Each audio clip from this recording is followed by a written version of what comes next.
दोस्तों अभी आपने रिसेंटली फेसबुक पे, ट्विटर पे या तो इंस्टाग्राम पे ये वीडियोस देखी होंगी जिसमें ये दावा किया जा रहा है कि योगी आदित्यनाथ को अपनी ही पार्टी के अंदर कमज़ोर करने की कोशिश की जा रही है। अमित शाह उन्हें साइडलाइन करने की कोशिश कर रहे हैं।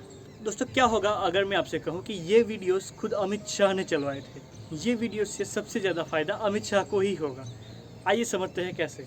दोस्तों भारतीय जनता पार्टी एक चालाक और एक खतरनाक राजनीतिक डबल गेम खेल रही है। सबसे पहले भारतीय जनता पार्टी की केंद्र सरकार एक यूजीसी की नई गाइडलाइंस लेके आई।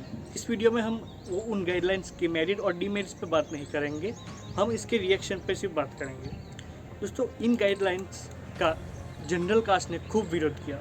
सोशल मीडिया से लेकर ज़मीन से लेकर कोर्ट तक इसका विरोध किया गया और जिसकी वजह से अमित शाह और शिक्षा मंत्री धर्मेंद्र प्रधान को हर रोज़ 2-2, 3-3 किलो गालियाँ पड़ी। कई लोगों ने तो 5-5 किलो भी गालियाँ दी उनको। दोस्तों भारतीय जनता पार्टी जो कि हर एक कदम फूक फूक के रखती है, क्या उन्हें नहीं पता था कि ये यूजीसी गाइडलाइंस जब ये आएगी नहीं तब इसका इतना विरोध होगा। अमित शाह ने प्रॉपर एनालाइज इसको ज़रूर किया होगा। इनको ज़रूर पता होगा कि इन्होंने ये जो किया है जिसकी वजह से एक जनरल कास्ट कम्युनिटी में एक ज़बरदस्त विरोध देखने को मिलेगा। तो सवाल यह है कि आखिर ये बीजेपी ने किया क्यों?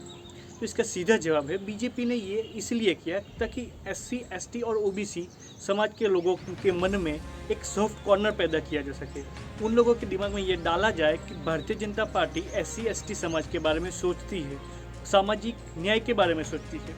वास्तविकता में कितना सोचती है ये नहीं पता, पर ये संदेश देने की कोशिश की। और ये गाइडलाइंस कोई एससी एसटी समाज के लिए कोई क्रांतिकारी या कोई रिवॉल्यूशनरी नहीं है।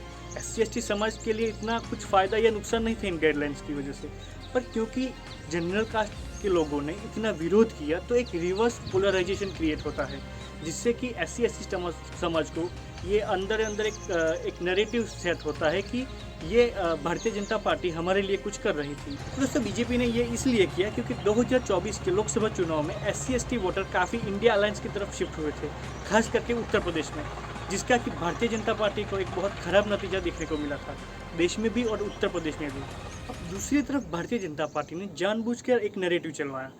उन्होंने ये नैरेटिव चलवाया कि योगी आदित्यनाथ को अपनी ही पार्टी में कमज़ोर करने की कोशिश की जा रही है। अमित शाह उन्हें साइलेंट करने की कोशिश कर रहे हैं। ये कुछ हद तक सही भी है, पर अचानक से ये मुद्दा उठना कोई संयोग नहीं है, ये प्रयोग है। दोस्तों योगी आदित्यनाथ को एक ऐसे नेता के रूप में पेश किया जा रहा है जो अपनी ही पार्टी के अंदर संघर्ष कर रहे हैं। लोगों के दिमाग में योगी आदित्यनाथ के प्रति एक सहानुभूति, एक संवेदना पैदा करने की कोशिश की जा रही है और इस नैरेटिव की वजह से लोगों में, खास करके सवर्ण समाज के लोगों में योगी आदित्यनाथ के प्रति एक संवेदना, एक सहानुभूति पैदा होगी। और दोस्तों अब बीजेपी का असली खेल शुरू होता है।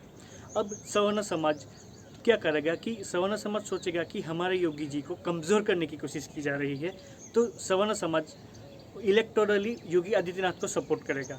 तो उससे होगा क्या, क्योंकि योगी आदित्यनाथ पहले से ही भारतीय जनता पार्टी में है, तो जो सवर्ण समाज जो कि भारतीय जनता पार्टी से नाराज़ था, वो डायरेक्टली या इनडायरेक्टली भारतीय जनता पार्टी को ही वोट करेगा। तो इसका मतलब है कि भारतीय जनता पार्टी ने यूजीसी की नई गाइडलाइंस के थ्रू एससी एसटी समाज के भी कुछ वोट ले लिए और योगी आदित्यनाथ के प्रति जो संवेदना पैदा करी थी उनसे सवर्ण समाज के वोट ले लिए। तो बीजेपी के तो दोनों हाथ में लड्डू होंगे। और रही बात अमित शाह की और योगी आदित्यनाथ की, तो अमित शाह योगी आदित्यनाथ को इलेक्शन के बाद भी साइलेंट कर सकते हैं।